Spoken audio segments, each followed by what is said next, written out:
Hello everybody, this is the notes for Geometry Week 4, May 4th through the 8th.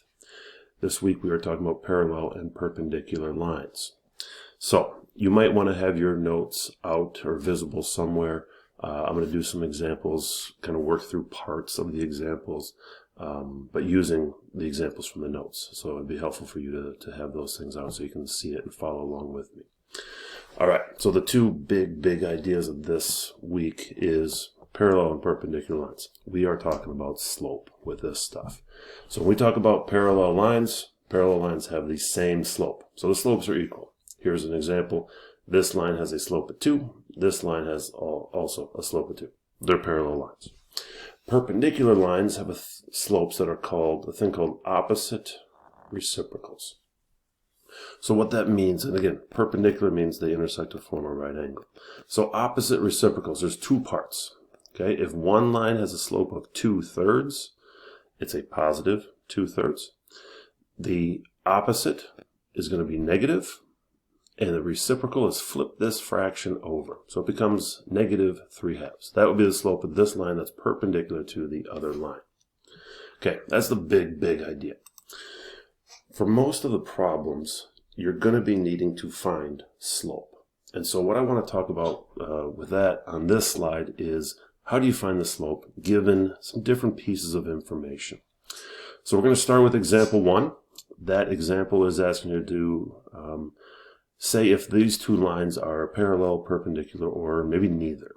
But either way, no matter what the answer is, you need to find the slope. And so when you're given two coordinates, to find the slope, what you're going to do is take the difference in the y coordinates, y1 minus y2, and divide it by the difference in the x coordinates, x1 minus x2.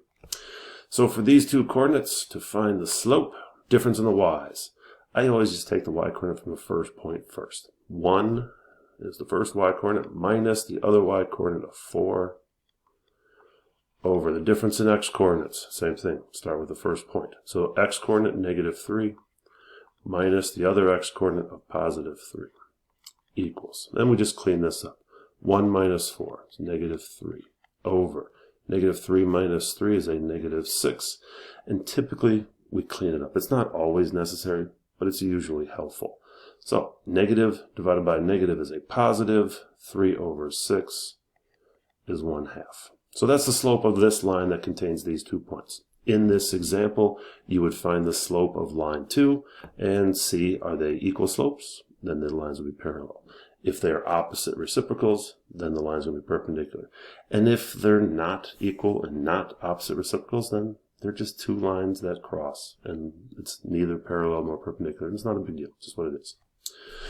Okay, in example 2, I'm going to do this whole example, kind of take you through the thought process of this. So it says, find an equation of a line that contains this point and is parallel to y equals 2x plus 1. Okay, so a couple of key phrases here. We want our new line to be parallel to this line. So again, you need to know the slope. Now this one is probably the easiest of the bunch.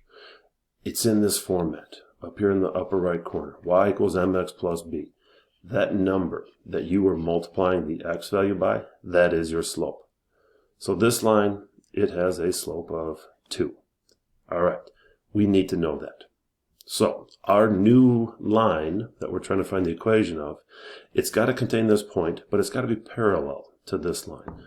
Parallel lines have the same slope. So our line that we're trying to find, that looks like an not lime, line. Our line, it's got a slope of 2, and it's got to go through this point of 1, negative 1. So what we're going to do is basically plug these two pieces of information into y equals mx plus b. So the y coordinate, negative 1, equals m, the slope of 2, times the x coordinate of our point. What we don't know is that y-intercept, that b value. All right, negative 2 equals 2 times 1 is 2. Oops, negative 1 over here. Sorry, I misspoke. Plus b.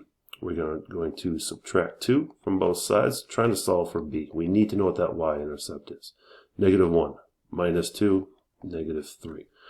Okay, this is not our answer. This is just the y-intercept, where this new line, our line, is going to be crossing the y-axis. Our equation, y equals, it had a slope of 2 times x plus that y-intercept. Now, plus a negative 3, we can just write it as minus 3. So here is the equation of our line that is parallel to this one, and it contains this point.